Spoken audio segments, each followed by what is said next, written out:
En effet, un événement de notre politique intérieure n'a pas eu les répercussions auprès du grand public auxquelles on aurait pu s'attendre. En octobre 2017, notre actuel Premier ministre, Édouard Philippe, réunit la CAP 22. CAP 22, c'est le comité d'action publique dont la mission est confiée de transformer les services publics à l'horizon de 2022. Cette assemblée d'experts travaille sur le sujet et remet 6 mois plus tard, donc au printemps 2018, un rapport au gouvernement.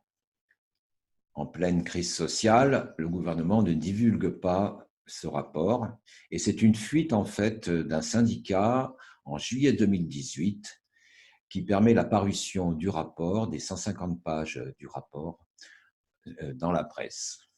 Mais bon, nous sommes en été 2018, les usagers sont en vacances et cela n'a pas l'impact que ça aurait pu avoir au niveau des médias. L'information est à nouveau mise en actualité en octobre 2018, mais tout de suite derrière, le mouvement social des Gilets jaunes démarre et mobilise l'ensemble des médias. Et en particulier est passée sous silence l'annonce que d'ici 2022, ce sera la fin des formulaires papier et que nous allons passer au 100% numérique des démarches administratives qui vont se faire donc en ligne, que ce soit, bon là on a déjà les impôts, le permis de conduire qui sont obligatoirement en ligne, mais il y a encore 80% des démarches administratives qui se font avec formulaire papier. Eh bien, cela, d'ici 2022, devrait disparaître pour laisser la place à 100% des démarches en ligne. Mais bien évidemment, cette situation pose un certain nombre de problèmes, en particulier pour une partie de la population française. France Stratégie et le CREDOC ont fait des études entre 2017 et 2018 qui ont été remises au gouvernement.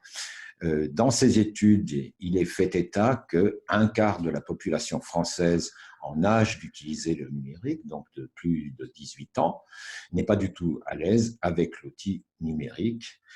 14 millions de Français ainsi éprouvent des difficultés en particulier avec l'utilisation de l'Internet, ce qui représente 28% de la population. Alors on pourrait imaginer qu'il s'agit uniquement des seniors, mais non. Là, on le voit bien ici, un quart parmi ces 28%, un quart à moins de 35 ans.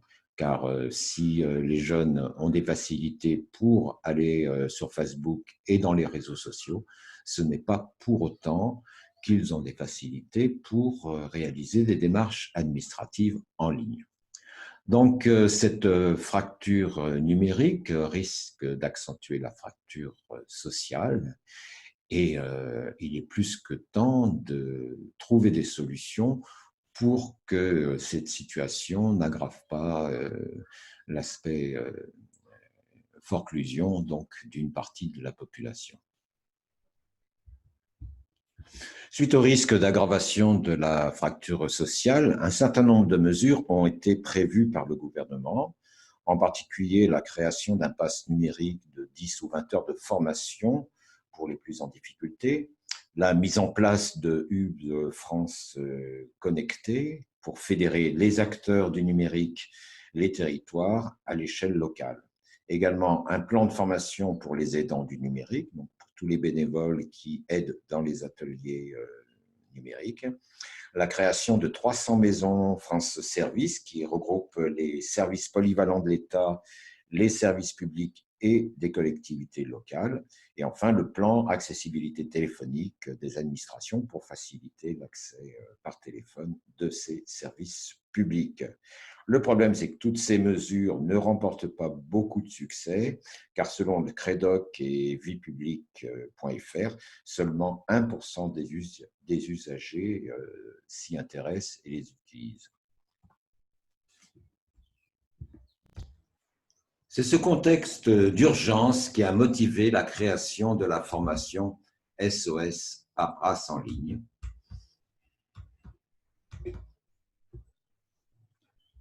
Cela afin d'apporter une aide pour les usagers, afin qu'ils deviennent autonomes dans leur démarche administrative en ligne à l'horizon 2022.